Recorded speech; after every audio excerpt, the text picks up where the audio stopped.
Et nous demandons aussi aux amis d'être concentrés ici. La transformation du monde peut se faire par le progrès spirituel et matériel. Parce que si tu négliges le progrès matériel, tu risqueras de tomber. Et si tu négliges le côté spirituel, tu risqueras de tomber. Il faut que tous les deux vont de pair comme les ailes d'un oiseau. Mais si nous voulons que les choses changent, il faut que ce soit par nos actes que les gens nous découvrent.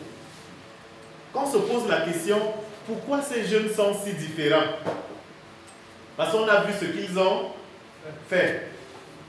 Et on se dit, pourquoi ils sont si différents? Et quand on va chercher à comprendre, on saura, ah, c'est parce qu'ils sont Baha'i. C'est le meilleur enseignement. Donc vous avez compris la vision de Baha'u'llah pour l'humanité. Vous avez compris l'importance de la période de la jeunesse. Que c'est pendant la jeunesse qu'on doit éviter la dichotomie, non? Et qu'on doit vivre une vie cohérente. Et que les bénédictions que nous avons dans le service désintéressé nous aident à progresser. On a vu que si dans une communauté, il y a un adage qui dit les jeunes sont le fer de lance de la nation, de toute nation, ce sont les jeunes, fer de lance de la nation.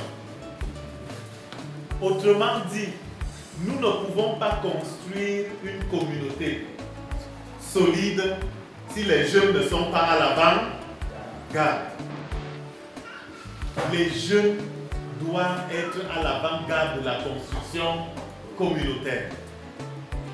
C'est eux qui doivent se sacrifier pour que leur communauté puisse avancer. Se sacrifier là ne veut pas dire aller mourir, non. Se sacrifier là veut dire se former, n'est-ce pas? Acquérir les compétences. Et maintenant faire bénéficier la communauté de ces compétences-là. Par exemple, on veut former les tuteurs de cercles d'études, ou les animateurs de groupes de pré-jeunes, ou les maîtres de classe d'enfants. Ces activités sont importantes pour la construction de la communauté. Mais si les jeunes disent que non, nous on n'a pas le temps, on préfère aller dans les marchés pour boire, pour faire les choses, est-ce qu'on va contribuer au changement dans la communauté là? Non. Vous voyez, les jeunes là n'ont pas pu sacrifier leur plaisir pour l'avenir de la communauté. Or, ce que nous disons ici, c'est que les jeunes doivent saisir toutes les opportunités qui peuvent leur permettre de contribuer à la construction de leur communauté. Formez-vous dans les sciences. Étudiez les sciences, l'économie, parce que vous allez revenir aider votre communauté dans l'économie. Je prends un seul exemple. Une revue que vous connaissez très bien, La Voix du Sahel, c'est ça? C'est une revue, non? C'est un journal, non? Oui. Où il y a souvent, on parle des paysans dedans. L'un de ces numéros a déclaré, après avoir fait des études, que 60%, 68% du mil produit dans l'extrême nord est orienté dans l'industrie du bilibili. 68%. C'est-à-dire quand on a 100 sacs, 60 sacs partent dans le bilibili. Il reste combien? C'est les 32 ou 40 là qu'on mange. Est-ce que ce modèle économique, c'est vrai que le bilibili donne l'argent? C'est ça, non? Les vendeurs de bilibili, ils vendent, ils ont l'argent. C'est un modèle économique, non? Mais est-ce que ce modèle économique est profitable pour la communauté? Ça va gâter plus de 60 filles encore, plus de 60 petits garçons. Ouais. Parce qu'ils vont se lancer dans la prostitution. Ouais. Quand on prend la salut, pousse à faire tout ce qui est négatif. Exact. Est-ce qu'on peut applaudir pour la vie? L'effet de la consommation du bilibili même encourage l'exode rural chez les jeunes. Puisque quand à la maison on a pris à manger, il faut maintenant quitter pour aller chercher quelque chose. De deux, l'entourage a des sérieux problèmes de désunion. Ouais. Parce que plus on consomme, on insulte les amis. Ouais. Et aussi, lorsque on n'a pas l'argent pour contribuer au billet, il faut maintenant pousser la jeunesse à aller pour aller donner. 3 exemples. Est-ce qu'on peut applaudir pour Papa Banale?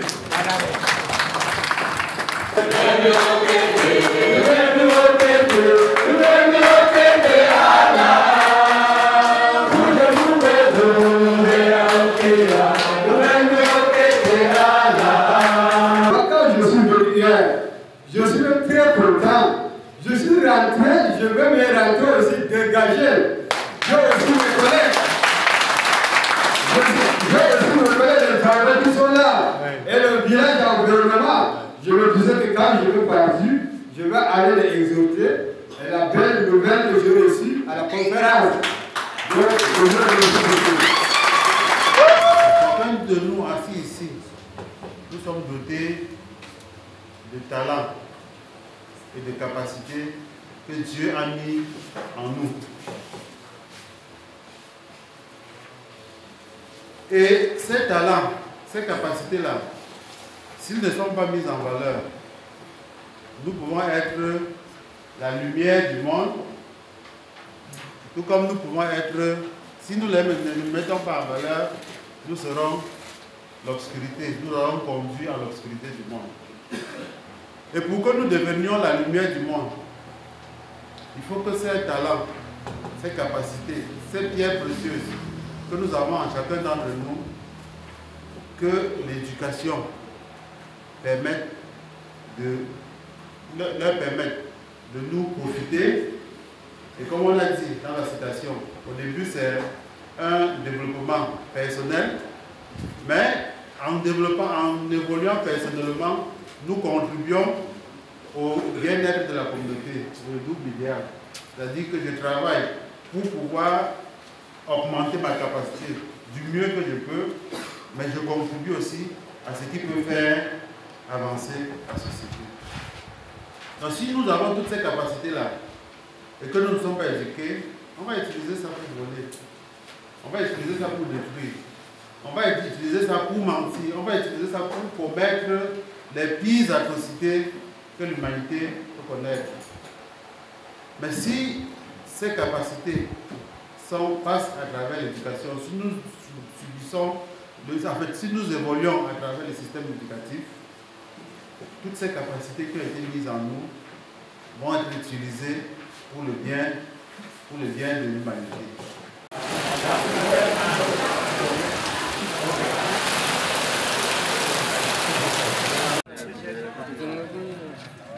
En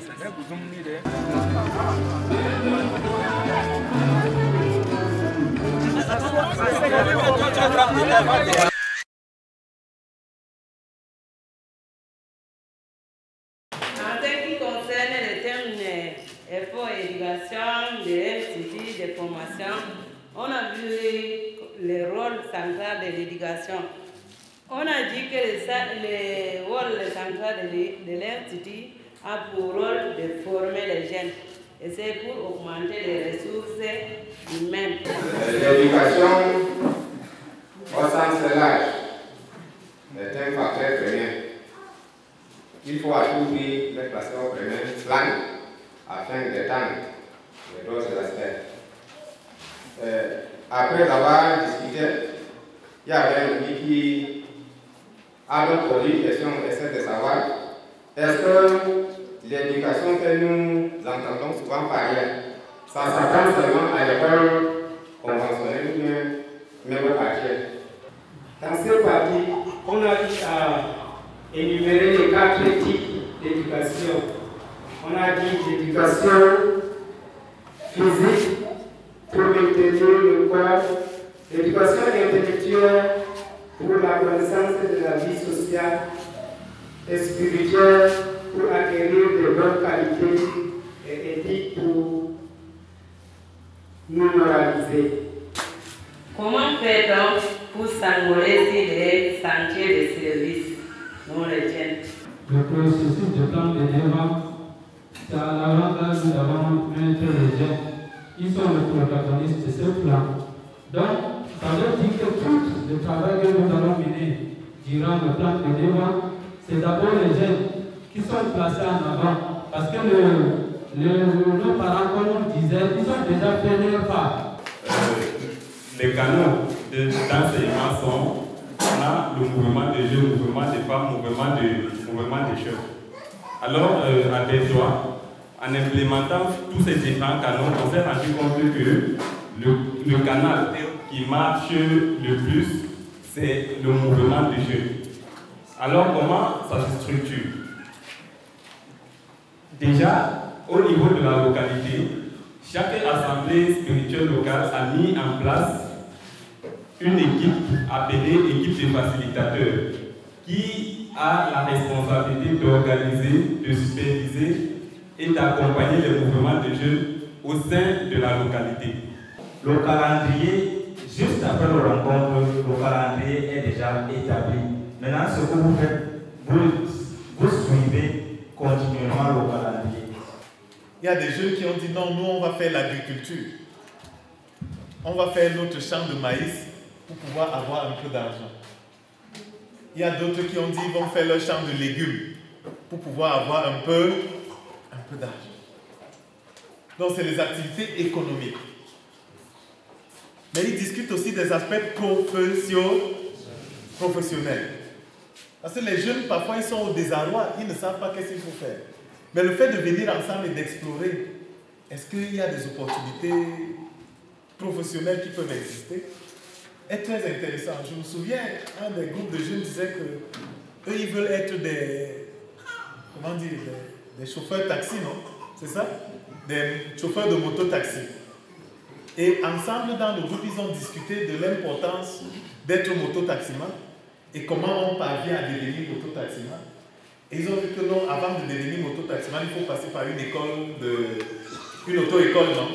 Afin d'avoir un permis et que quand tu vas faire ta moto, tu puisses être dans les règles, non? Oui.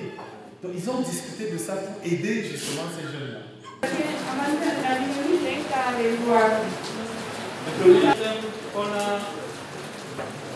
Développé ici. Nous avons identifié 3 quartiers et dans chaque quartier, il y a un facilitateur en tête. Chers amis, par vos plans, on est en train de comprendre que plusieurs choses vont se passer dans cette communauté du Nord. La région du Grand Nord est la deuxième région où la conférence des jeunes se tient. Nous souhaitons